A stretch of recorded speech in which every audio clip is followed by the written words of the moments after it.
Hello and welcome back to A Shot of Wildlife.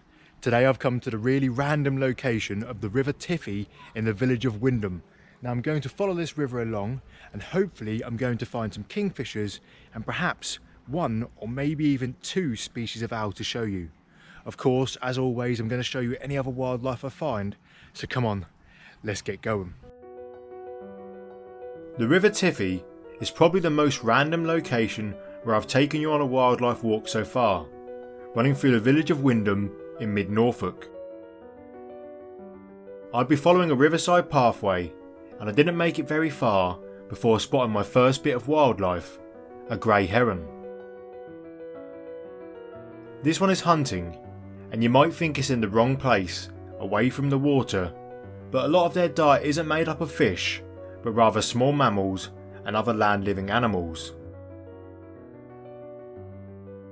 Grey herons are the subject of the British Trust for Ornithology's longest running study, which has been counting their nests since 1928.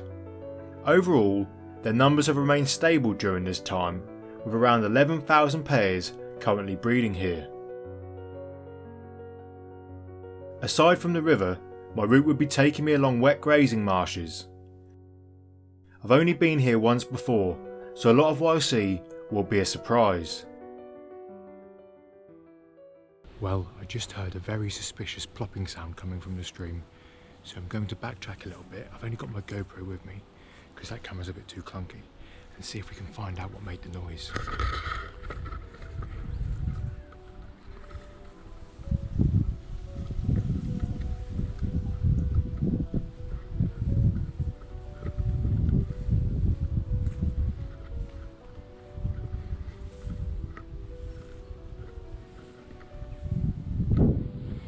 At first I thought it was a water vole, but I've just looked over the side and there is a big shoal of small fish swimming down there.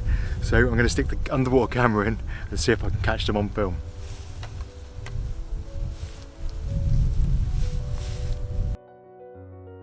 From above, the water looked a bit murky, but once the camera went under the surface, things got worse. I filmed for about 5 minutes. And even now, when you can't see anything, from above I could see fish swimming past just a couple of feet away. I did manage to get this short clip of some fish closer in. There are several chub here and some roach, but it isn't clear enough to identify all of the species, so I'll have to go back to try to film them again in the future. Of course, I didn't know how bad the footage was at the time. And I think I managed to catch some of them fish on film. The water looks a bit cloudy, so I'm not sure how good the footage will be, but by now you would have seen that.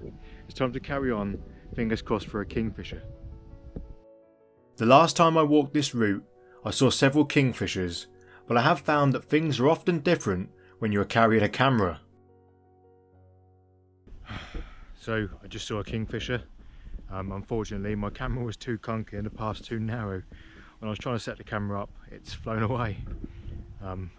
Great to see, but I don't know what to do now, whether I should wait around and see if it comes back or continue along, because the river goes on for quite a while. Maybe I'll see another one, and I do have to pass it on the way back. I think that's what I'll do. I'll carry on, and hopefully it's here on the way back, or maybe we'll see another one. It was a fail on the kingfisher for now, but I did spot the silhouette of a different bird in the distance. This is the UK's most numerous bird of prey, a common buzzard, although they weren't always that common.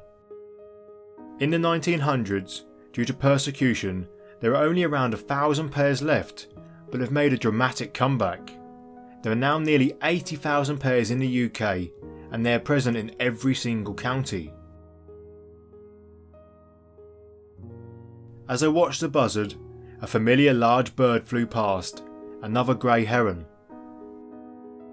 It didn't land, but down on the ground a male muntjac had came into view. This introduced species has garnered quite a following on social media because of their alien looking scent glands and their bark-like calls.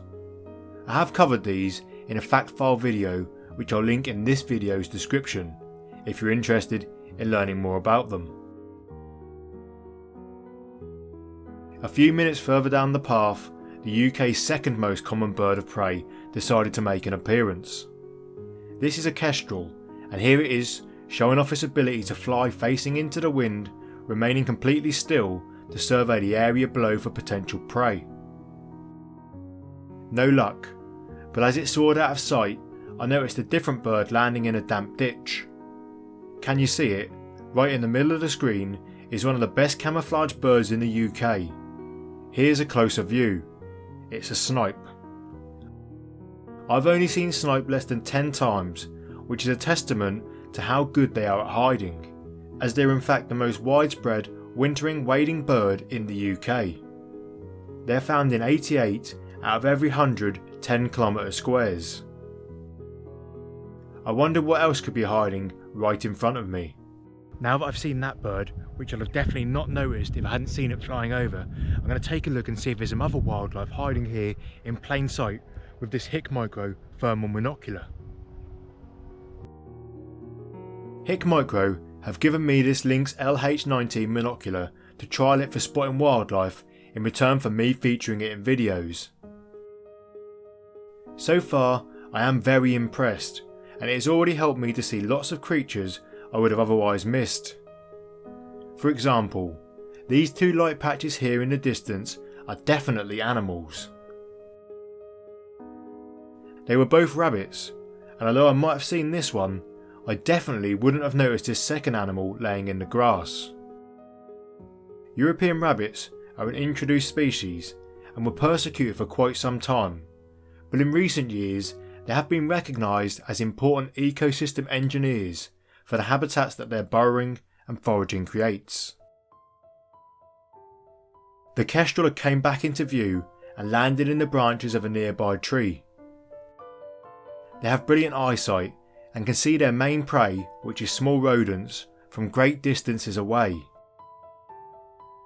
Hunting by hovering is more successful for them, but it takes a lot more energy, so in the colder months they will mostly hunt from perches like this.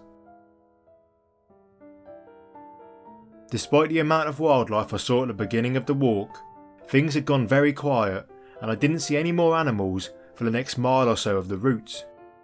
It was still lovely to be out in the beautiful countryside. This is as far as I'm going to come today, but it isn't the end of the video. I've came here, which is sort of halfway down a footpath, and I've stopped because that tree over there, that one over there, the oak tree, used to be home to a pair of little owls. I'm not sure if they're still here. It's been a couple of years since I've heard anything, but I'm going to stand around for 15 minutes as the sun sort of goes down, and hopefully they'll come out if they're still around. Fingers crossed. As the sun began to set, I waited for a face to emerge from one of the tree's cavities, but I'd ran out of luck. Although apparently that hadn't dampened my spirits. No owls today, so I guess I'll be on my way. I'm going to walk back quickly because the sun's going down and I don't want to walk back in the dark, but if I do see a kingfisher or something else interesting, be sure that I'm going to show it to you. Come on. Despite my sense of humour, I'm not a dad yet, although when the opportunity for dad jokes arises, who am I to pass them up? Just crashed into these bunch of young cows. I'm not sure if their mum's at work or maybe she's got a wee calf. Sorry. Yep, that was really bad. On the way back, I did keep an eye out for any wildlife, but unfortunately there was nothing more to see. But I can tell you where there will be more wildlife you can see in this video on the screen now. Thanks for watching, and I'll see you next time.